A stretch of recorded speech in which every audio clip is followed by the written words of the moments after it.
We really thought we knew him. We answered his call and we followed.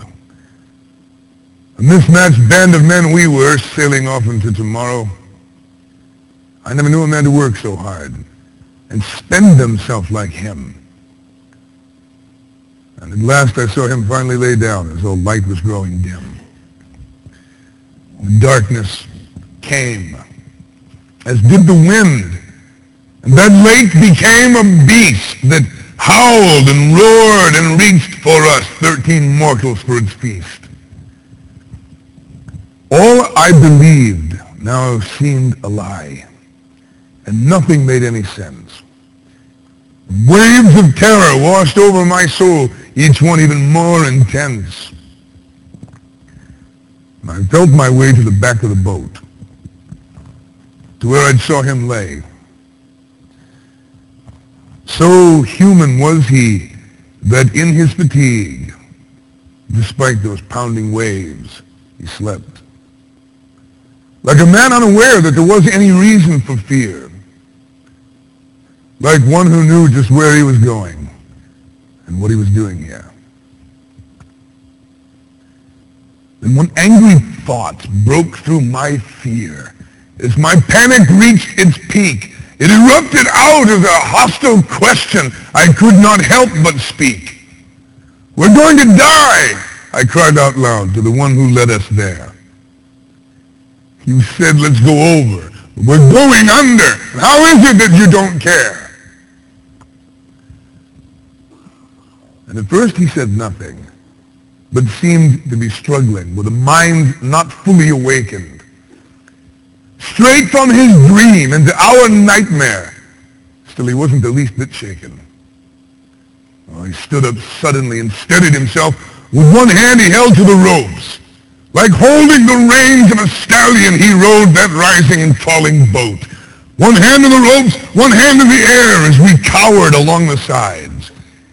He confronted that beast that caused us to cower, so frightened and terrified. And the words that he spoke were not a request. They were not a victim's plea. His words were not louder than the howl of the wind or the roar of the Galilee. But his words carried power, undeniable power. Even the force of the wind had to flee.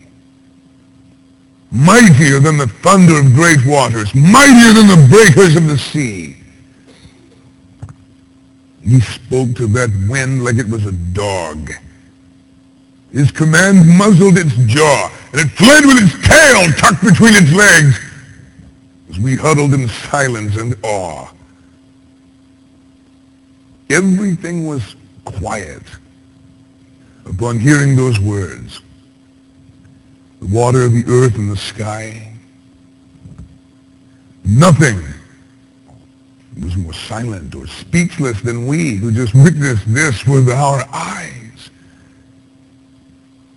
This man who took lordship over nature, for whom nature immediately complied, now turned his gaze upon us little men just beginning to slowly rise. "Why were you afraid?" he asked us. "How is it that you have no faith?" We had no answer to give him then. Looking back, we can only say that we were afraid of what was against us because we did not realize what manner of man it was that we followed and trusted with our very lives. We had no answer for his question of us, but we had many more questions of our own, and someone finally spoke those words that still echo in my soul. What manner of man indeed is he? Still more than I can know.